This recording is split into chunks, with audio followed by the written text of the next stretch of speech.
아침 성경 일독 캠페인 이 정도는 알고 가자.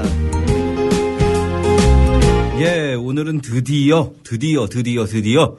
막 음악이라도 막 깔고 싶은 느낌입니다. 빰빠라밤 웅장하게 요한계시록을 시작하겠습니다.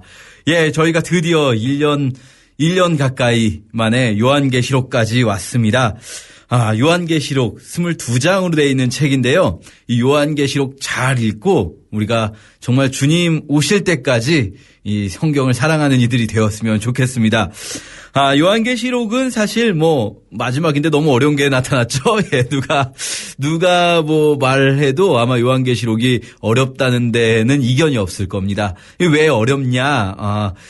이게 어렵다는 것은요, 여러분 겁먹지 마세요. 요한계시록이 어렵다라고 말하는 이유는 읽는 것 자체가 어려운 게 아니고요. 이 너무 많은 해석의 가능성이 있기 때문에 어려운 건데, 저희는 늘 말씀드리지만 그 많은 해석의 가능성을 다 고려하지 않고 그냥 저희는 읽기에 쉬운 것 한 가지만 택하여서, 그게 꼭 맞기 때문이 아니라 읽기에 쉬운 한 가지 해석을 좀 바탕으로 전체를 해석해 보도록 하겠습니다. 먼저 미리 좀 말씀드리자면 요한계시록의 해석 가능성이 많다라는 건 이제 주로 어떤 의미냐면, 이 말씀이 요한이 살았던 당시의 이야기냐, 아니면은 이 교회 역사 속에서 실제로 일어날 일들이냐, 아니면은 이것이 아예 어떤 실제로 그때 당시든 교회의 역사 혹은 미래에든 실제로 일어날 일이 아니라 어떤 영적인 세계에서 영적인 문제를 이렇게 상징적으로 표현한 것이냐, 이런 것들에 있어서 다 이게 말이 돼요. 해석이 다 이렇게 해석하나 저렇게 해석하나 다 그럴듯하게 말이 되는데, 저희는 이 중에서 이게 꼭 맞다라고 말씀드리기보다는 누구도 정말 주님 다시 오실 때까지는, 주님께 물어보기 전까지는 누구도 함부로 말할 수는 없는 부분일 것 같아요. 그런데 가장 이 책을 읽기 쉽게 해석하는 방법은 뭐냐면, 이 책이 1차적으로 편지였다는 점에 집중하는 겁니다. 이 책은요, 1장 4절에 보면 요한은 아시아에 있는 7교회에 편지한다라고 나오거든요. 그럼 이 책은 7교회가 받은 편지예요. 편지라는 것의 특징이 있어요. 그건 뭐냐면, 첫 번째는 이 글은 당시의 상황이 있어야 돼요. 편지, 저희가 여러 차례 지금 계속해서 편지들을 보고 있지 않습니까? 서신서 특징이 뭐였습니까? 우리는 한쪽이 하는 말만 듣지만 반대쪽에서 무슨 일이 있었는지 우리는 추측하면서 읽을 수 있어요. 이 글을 보면 당시에 이쪽 교회는, 고린도 교회는 무슨 일이 있었구나, 에베소 교회에는, 데살로니가 교회에는, 빌립보 교회에는 어떤 상황이 있었기 때문에 이런 편지를 쓰는구나라는 걸 충분히 상상을 하면서 읽었죠, 저희가 지금까지. 마찬가지 관점으로 요한계시록도요, 이 교회들이 지금 이런 상황에 있었구나라는 것을 추측하면서, 생각하면서 읽도록 하겠습니다. 그것이 그냥 마음대로 추측하는 게 아니라 이 본문 속에서 드러나는 것들이 있는 거죠. 그리고 또 한 가지, 이게 편지라는 의미는 뭐냐면, 이걸 받는 사람들은 이 내용이 적어도 무슨 내용인지 이해할 수 있었어야 돼요. 그렇죠? 편지인데 막 받는 사람들이 이해할 수 없겠으면 안 되잖아요. 그렇죠? 그러니까 우리가 요한계시록을 어렵게 생각하는 제일 큰 이유는 뭐냐면, 우리가 이걸 애초에 접근할 때부터 이해할 수 없는 글이라는 생각을 가지고 접근하는 거예요. 물론 이해할 수 없는 글일 수도 있습니다만, 그러면 저희가 이걸 주신 이유가 없잖아요, 저희한테. 또 아주 특별한 어떤 영적인 계시가 있어야만 이해할 수 있다면 이 편지로 쓸 리가 없죠, 그런 글은. 근데 이건 편지로 쓰여졌고 아주 특별한 영적인 계시에 의해서가 아니라 이 편지를 읽는 자들이, 이 글을 읽고 듣는 자들이 깨달을 수 있게 쓰여진 책이란 말이죠. 그렇다면 여기에 나오는 다양한 어떤 표현들이 있습니다. 어린 양, 용, 이런 것들은요, 묵시적인 방법으로 쓰여진 것이다 라고 이해하면 좋습니다.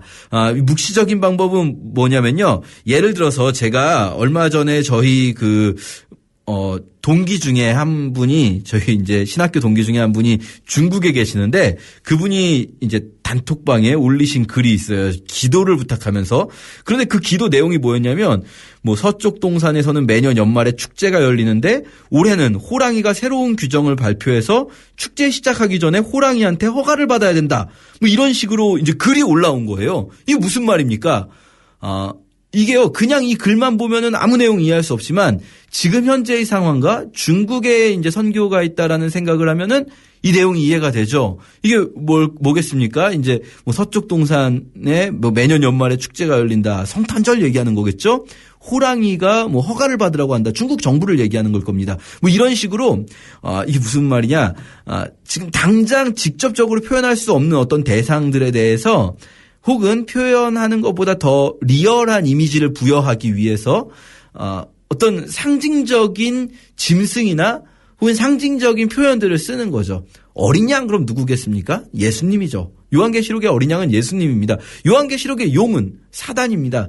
그것처럼 다른 어떤 괴물들, 막 보다 보면 이상한 괴물들도 많이 나오는데요. 이런 것들도 이상한 괴물 많이는 아니네요. 둘 나오는데요. 이런 것들도 당시에 무언가를 상징하고 있고 그렇기 때문에 당시의 독자들은 어렵지 않게 이해할 수 있었을 것이다 라는 생각으로 당시에 쓰여진 글이라는 것을 편지라는 것을 바탕으로 우리가 이해하되 그러나 또 한편으로는 그것이 당시에만 의미 있는 것이 아니라 이것이 지금 우리에게까지 성경으로 남겨져서 모든 교회에게 의미가 있는 글이기 때문에 이것은 단지 당시만의 이야기가 아니라 지금의 우리의 영적인 내용들 그리고 앞으로 다가올 미래의 일들을 모두 포함하고 있다라는 관점을 가지고 요한계시록을 좀 보도록 할 텐데요. 먼저 오늘 1장부터 5장까지 읽을 텐데 1장에서 이제 3장까지는 7교회에 보낸 편지입니다. 구체적으로 말씀드린다면 1장은 이제 서론격이라고 할 수 있고요. 2장과 3장이 7교회에 보낸 편지 그리고 4장과 5장은 이제부터 요한이 본 그 묵시 요한의 환상 그 환상들이 시작되는데 제일 첫 번째 환상으로서 하나님의 보좌를 보고 그리고 4장에서 하나님의 보좌를 보고 5장에서 예수 그리스도 어린 양을 보는 것 이렇게 크게 볼 수가 있습니다. 먼저 1장에서 보시면요. 1장에서 우리가 이 요한계시록을 쓰게 되는 배경을 구체적으로 알 수 있는 것이 있는데요. 그게 뭐냐면 요한이 아시아에 있는 7교회에 편지하는데 이 예수님의 말씀이다라는 말을 굉장히 좀 복잡하게 표현해요. 이제도 계시고 전에도 계셨고 장차 오시리와 그의 보좌 앞에 있는 7영과 이 7영이라는 말은 이 요한계시록에서는 성령님을 의미합니다. 성령님이 7분이라는 뜻이 아니고요. 7이라는 숫자는 완전함을 의미해요. 그래서 7영이라고 말합니다. 이런 것들은 저희가 요한계시록을 읽기 전에 사실은 요한계시록은요. 구약의 내용들을 정말 많이 포함하고 있거든요. 그래서 스가랴서나 이 7영 이런 것들은 스가랴서에 나온다고 할 수 있고 또 에스겔서나 이사야서 적어도 이사야, 에스겔, 스가랴 정도는 읽고 요한계시록을 봐야 좀 더 이해가 쉬우실 텐데 어쨌든 일단 요한계시록에서 7영은 성령님을 의미한다라고 말씀드릴 수가 있고요. 또 이제 충성된 증인으로 죽은 자들 가운데서 먼저 나셨다 이런 표현이 나와요. 예수님에 대해서. 충성된 증인으로 죽은 자들 가운데서 먼저 나셨다. 바꿔 말하면 충성된 증인으로 죽은 자들이 있다는 거예요. 지금 그러니까 이 요한계시록에 아주 중요한 배경이 여기 들어있어요. 충성된 증인들이 순교를 당하고 있는 이미 순교한 상황이라는 겁니다. 이게 이제 요한계시록의 아주 중요한 배경인데요. 지금 교회들이 어떤 상황인가? 요한계시록 1장 9절에 나 요한은 너희 형제요 예수의 환난과 나라와 참음에 동참하는 자라. 자, 제일 먼저 나온 게 뭡니까? 환난에 동참하는 자라는 겁니다. 그래서요, 저희가 이 7교회에 보낸 편지들, 저희는 보통 이 7교회에 보낸 2장부터 3장까지 나오는 편지들을 볼 때 차이점을 먼저 보거든요. 그래서 7교회 중에 어디는 어떤 칭찬을 받고 어디는 어떤 책망을 받고 뭐 이런 것들을 보지만 먼저 보셔야 될 거는 공통점이에요. 이 7편지의 7개의 교회에 보낸 메시지의 공통점이 뭐냐면요. 이런 말씀들이 나갑니다. 귀 있는 자는 성령이 교회들에게 하시는 말씀을 들을지어다 이기는 그에게는 이 표현이 들어갑니다. 7개 교회 모두가 이기는 그에게는. 자, 이긴다라는 말이요. 요한계시록에서 정말 많이 나오거든요. 이긴다. 무엇을 전제하고 있을까요? 이긴다라는 말이 있으려면 싸움이 있어야 돼요. 어떤 싸움이 있어야지 이기지 않겠습니까? 그러니까 지금 이 소아시아의 7교회들 그리고 그뿐 아니라 이 로마 지역에 있는 교회들이 어떤 싸움을 싸우고 있다는 거예요. 그리고 거기에서 이기는 자에게는 이런 상급을 이런 것을 줄 것이다 라고 말씀하시면서 이겨라 라고 말씀하시는 책이 바로 요한계시록이다. 요한계시록의 주제 한마디로 요약하면 이겨라입니다. 지금 너희가 당한 이 싸움에서 이겨라. 그 당한 싸움이 뭡니까? 아까 말씀드렸듯이 충성된 증인들이 죽어가고 있습니다.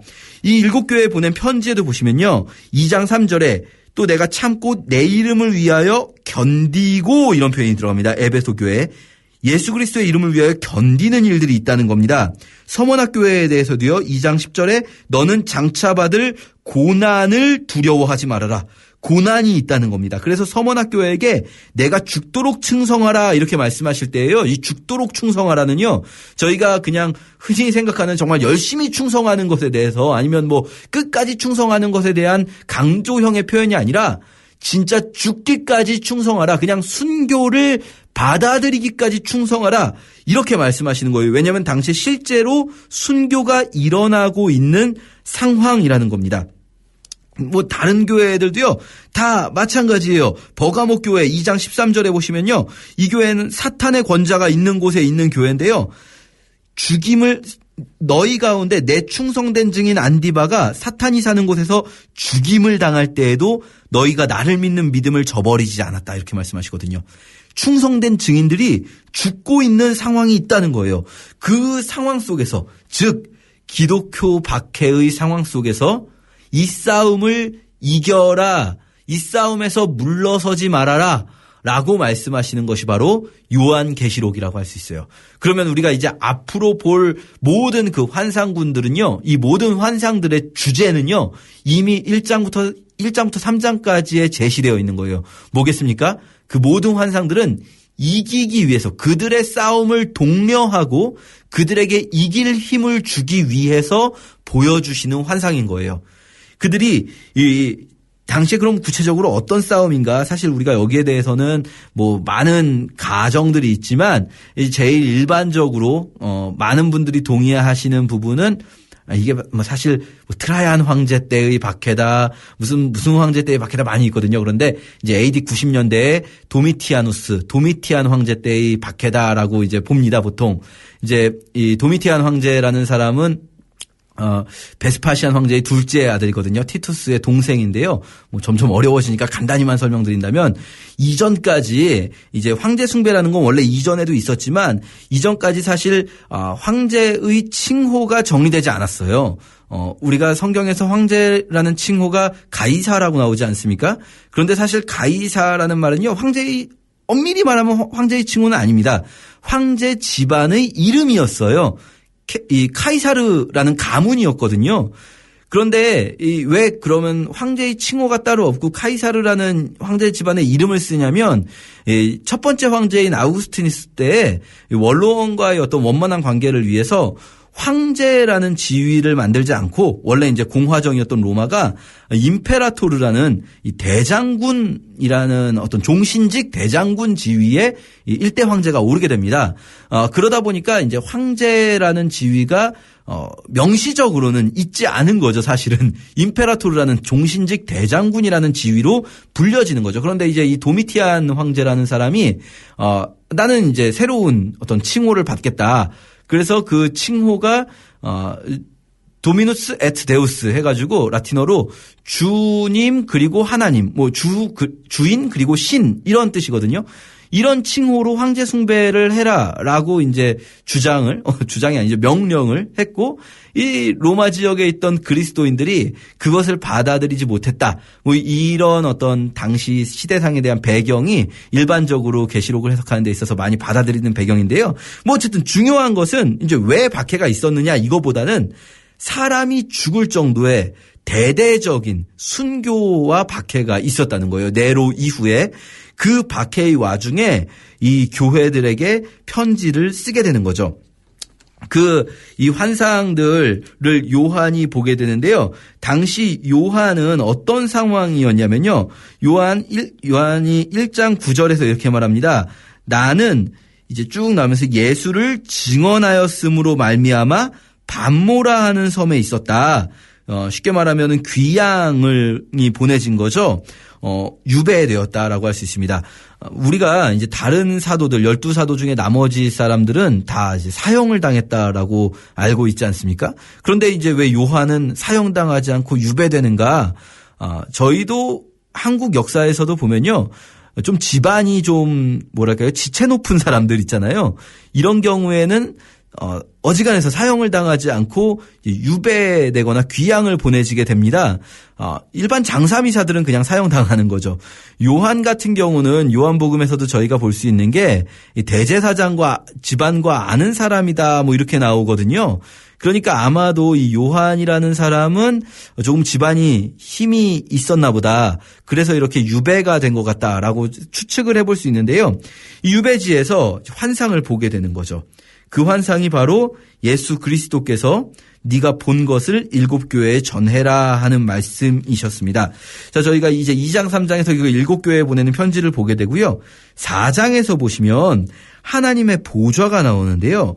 이 보좌가 에스겔 1장에서 여러분 기억하실지 모르겠어요. 에스겔 1장에서 봤던 모습, 뭐 무지개, 수정과 같은 유리바다, 내 생물의 얼굴이 사자, 소, 독수리, 사람 이렇게 눈들이 가득하고 이것들 에스겔서 1장에서 봤던 그림이거든요. 하나님의 보좌. 그런데 이 4장과 이 요한계시록 4장과 에스겔 1장의 차이가 있어요. 그건 뭐냐면요. 요한계시록 4장에는요. 에스겔 1장에 묘사되지 않는 모습이 있는데 이 내생물들이 뭐 하고 있는가예요. 에스겔 1장에선 내생물들이 그냥 있다라고만 나오고 뭘 하고 있진 않은데요. 여기서 이 내생물들이 찬양을 하고 있어요. 밤낮 쉬지 않고 찬양을 하고 있어요. 그리고 보좌를 둘러선 24장로들도 찬양을 하고 있어요. 이들의 찬양은요. 하나님의 승리에 대한 장차 오실 것이 확실한 하나님의 승리에 대한 찬양입니다. 즉 이 계시록은요. 하나님이 이미 이기셨다. 하나님의 승리는 확실하다를 보여주는 거예요. 그러면 우리가 지금 이 싸우는 싸움에서 당장 우리 눈에 보기엔 우리가 지는 것 같아도 우리가 반드시 승리한다죠. 그리고 그 하나님의 보좌를 4장에서 보여주고 5장에서 하나님의 보좌의 두루마리를 꺼내는데 그 두루마리가 이 인봉이 되어 있는데 봉인되어 있는데 봉인을 뗄 자가 없는 거예요. 너무나 슬퍼서 막 요한이 울어요. 저 봉인이 떼져야 되는데 봉인을 뗄 자가 없다 하는데 그때 이 봉인을 뗄 자로서 어린 양이 등장해요. 이 어린 양 예수 그리스도죠. 그런데 이 어린 양이 어떤 모습이냐면요. 한 어린 양이 서 있는데 일찍이 죽임을 당한 것 같더라 이렇게 나오거든요. 죽임당하신 어린 양, 십자가에서 죽으신 어린 양 예수의 모습이 다른 어떤 것보다 가장 강력한 모습으로 등장합니다. 이 거꾸로죠. 가장 연약한 것 같은 그 죽임당하신 어린 양의 모습이 강력하다. 이 말은 지금 순교하는 이 교회가 가장 강력한 모습이다라는 걸 보여줍니다. 그리고 그 어린 양이 이제 7 봉인을 하나하나 차례차례 떼는 모습을 내일부터 읽도록 하겠습니다.